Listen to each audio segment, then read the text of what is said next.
Halo anak, selamat datang di kelas Matematika.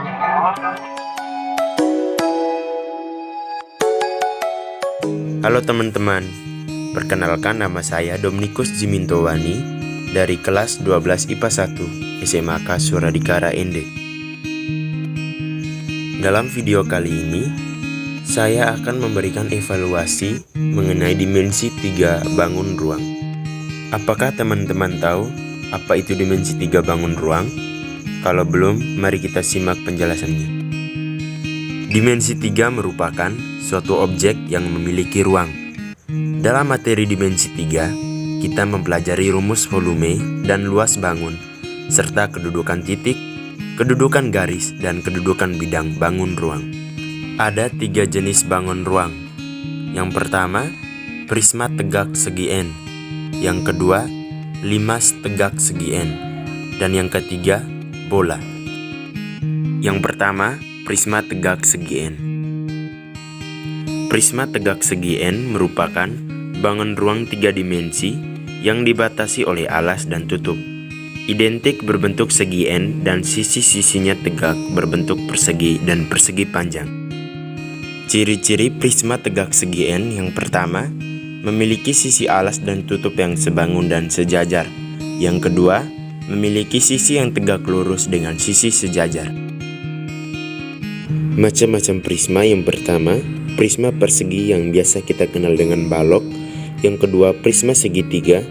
Yang ketiga, prisma trapesium. Yang keempat, prisma belah ketupat. Yang kelima, prisma segi 5 beraturan. Yang keenam, prisma segi 6 beraturan. Yang ketujuh, prisma persegi panjang yang biasa kita kenal dengan balok.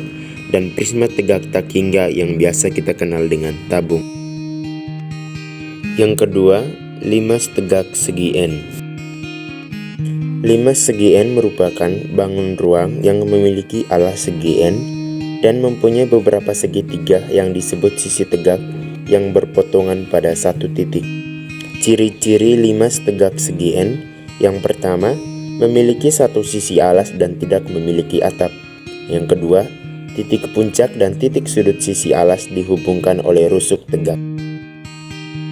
Berikut beberapa macam limas. Yang pertama, limas segitiga. Yang kedua, limas segi 4. Yang ketiga, limas segi 5. Yang keempat, limas segi 6. Dan yang kelima, limas tegak tak hingga yang biasa kita kenal dengan kerucut. Yang ketiga, bola.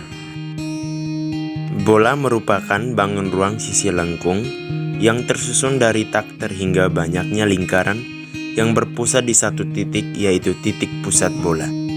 Ciri-ciri bola: 1. Hanya memiliki satu bidang lengkung. 2. Tidak memiliki titik sudut dan rusuk. Yang ketiga, memiliki kesimetrisan yang sempurna. Berikut gambar bola. Selanjutnya, kita akan membahas mengenai kedudukan titik, kedudukan garis, dan kedudukan bidang. Yang pertama, kedudukan titik. 1. Kedudukan titik dengan titik. Terdiri dari titik berimpitan dengan titik dan titik tidak berimpitan dengan titik. Yang kedua, kedudukan titik dengan garis. Terdiri dari titik terletak pada garis atau garis melalui titik, dan titik tidak terletak pada garis atau titik di luar garis. Dan yang ketiga, kedudukan titik dengan bidang. Terdiri dari titik terletak pada bidang atau bidang melalui titik, dan titik tidak terletak pada bidang atau bidang tidak melalui titik. Yang kedua, kedudukan garis. 1. Kedudukan garis dan garis. Terdiri dari garis berimpitan dengan garis, garis sejajar dengan garis, garis berpotongan dengan garis, dan garis bersilangan dengan garis. 2. Kedudukan garis dan bidang. Terdiri dari garis terletak pada bidang atau bidang melalui garis, garis sejajar dengan bidang atau bidang sejajar garis, dan garis menembus bidang. 3. Kedudukan bidang. 1. Kedudukan bidang dan bidang. Terdiri dari bidang berimpitan dengan bidang, bidang sejajar dengan bidang, dan bidang berpotongan dengan bidang. Berikut beberapa manfaat nyata mempelajari bangun ruang. Yang pertama, dapat mengetahui berbagai macam bangun ruang. Yang kedua, dapat mengetahui unsur-unsur pada bangun ruang. Yang ketiga, dapat mengetahui konsep kedudukan titik, kedudukan garis, dan kedudukan bidang.